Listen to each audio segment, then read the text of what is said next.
आप सभी का स्वागत है मेरे YouTube चैनल धार्मिक कथाओं में। आज मैं आपको सोमवार की व्रत कथा सुनाऊंगी, जिससे सुनने से ही आपकी सभी मनोकामनाएं पूर्ण होंगी। पौराणिक मान्यताओं के अनुसार भगवान शंकर को प्रसन्न करने के लिए किसी भी तरह के खास विशेष पूजन की आवश्यकता नहीं होती, क्योंकि कहा जाता है कि वह तो भोले हैं और भक्तों के मन की सभी बात जानते हैं और वो भक्तों के थोड़े से ही प्रयत्न से बहुत खुश हो जाते हैं। अगर आप भी शिव की भक्ति और कृपा पाने के लिए व्रत करते हैं तो इस कथा को अवश्य सुने।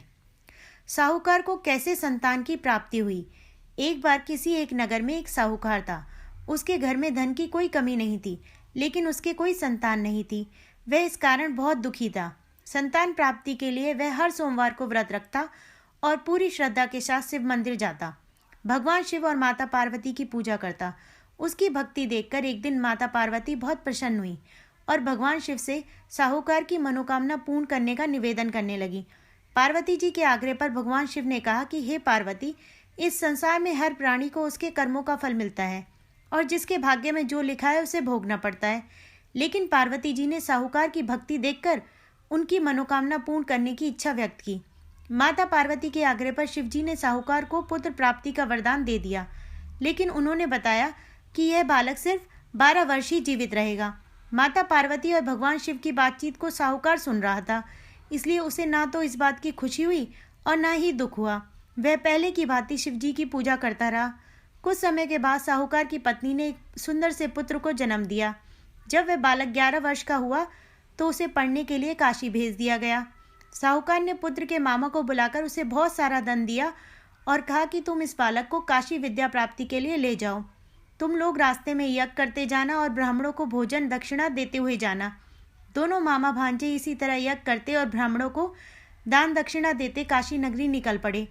इस दौरान रास्ते में एक नगर पड़ा, जहां नगर के राजा की कन्या का विवाह था। लेकिन जिस राजकुमार से उसका विवाह होने वाला था वह एक आंख का काना था। राजकुमार के पिता ने अपने पुत्र के काने होने की बात को छुपाने के लिए सोचा, क्यों ना इस साहूकार के पुत्र को दूल्हा बनाकर राजकुमारी से विवाह करा दूं। विवाह के बाद इसको धन देकर विदा कर दूंगा और राजकुमारी को अपने नगर ले जाऊंगा। लड़के को दूल्हे के वस्त्र पहनाकर राजकुमारी से विवाह करा दिया गया। साहूकार का पुत्र ईमानदार था। उसे ये बात सही नहीं लगी, इसलिए उसने अवसर पाकर राजकुमारी के दुपट्टे पर लिख दिया कि तुम्हारा विवाह तो मेरे साथ हुआ है, लेकिन जिस राजकुमार के संग तुम्हें भेजा जाएगा वे एक आंख से काना है। मैं तो काशी पढ़ने जा रहा हूँ। जब राजकुमारी ने चुन्नी पर लिखी बातें पढ़ी तो उसने अपने माता पिता को ये बात बताई। राजा ने अपनी पुत्री को विदा करने से मना कर दिया और बारात वापस चली गई। दूसरी ओर साहूकार का लड़का और उसका मामा काशी पहुंचे और वहां जाकर उन्होंने यज्ञ किया। जिस दिन लड़का 12 साल का हुआ उस दिन भी यज्ञ का आयोजन था। लड़के ने अपने मामा से कहा कि मेरी तबीयत कुछ ठीक नहीं है। मामा ने कहा तुम अंदर जाकर आराम कर लो। शिवजी के वरदान अनुसार कुछ ही देर में उस बालक के प्राण निकल गए। मृत भांजे को देख उसके मामा ने विलाप करना शुरू किया। संयोगवश उसी समय शिवजी और माता पार्वती उधर से जा रहे थे। पार्वती माता ने भोलेनाथ से कहा, स्वामी मुझे किसी के रोने का स्वर सुनाई दे रहा है, आप उस व्यक्ति के कष्ट अवश्य दूर करें। जब शिवजी मृत बालक के समीप पहुंचे तो वह बोले कि यह उसी साहूकार का पुत्र है जिसे मैंने 12 वर्ष की आयु का वरदान दिया था। अब इसकी आयु पूरी हो चुकी है, लेकिन यह अब और नहीं जिएगा। लेकिन मातृभाव से विभोर माता पार्वती ने कहा कि हे महादेव, आप इस बालक को और आयु देने की कृपा करें, अन्यथा इसके वियोग में इसके माता पिता भी तड़प तड़प कर मर जाएंगे। माता पार्वती के पुनः आग्रह पर भगवान शिव ने उस लड़के को जीवित होने का वरदान दिया। शिव जी की कृपा से वह लड़का जीवित हो गया। शिक्षा पूरी करके लड़का मामा के साथ अपने नगर की ओर वापस चल दिया। दोनों चलते ही उसी नगर में पहुंचे जहां उसका विवाह हुआ था। उस नगर में भी उन्होंने यज्ञ का आयोजन किया। उस लड़के के ससुर ने उसे पहचान लिया और महल में ले जाकर उसकी खातिरदारी की और अपनी पुत्री को उसके साथ विदा किया। इधर साहूकार और उसकी पत्नी भूखे प्यासे रहकर बेटे की प्रतीक्षा कर रहे थे।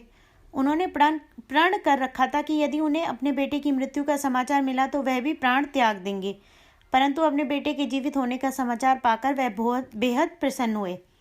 उसी रात भगवान शिव ने साहूकार के स्वप्न में आकर कहा, हे श्रेष्ठी, मैंने तेरे सोमवार के व्रत करने और व्रत कथा सुनने से प्रसन्न होकर तेरे पुत्र को लंबी आयु प्रदान की है। इसी प्रकार जो कोई सोमवार का व्रत करता है या कथा सुनता है या पढ़ता है उसके सभी दुख दूर होते हैं और सभी मनोकामनाएं पूर्ण होती हैं। बोलो शिव शंकर भगवान की जय। बोलो माता पार्वती की जय। ओम नमः शिवाय। धन्यवाद। ऐसे ही अच्छी अच्छी धार्मिक कथाओं के लिए मेरे YouTube चैनल को सब्सक्राइब करें, मेरी वीडियोस को लाइक करें।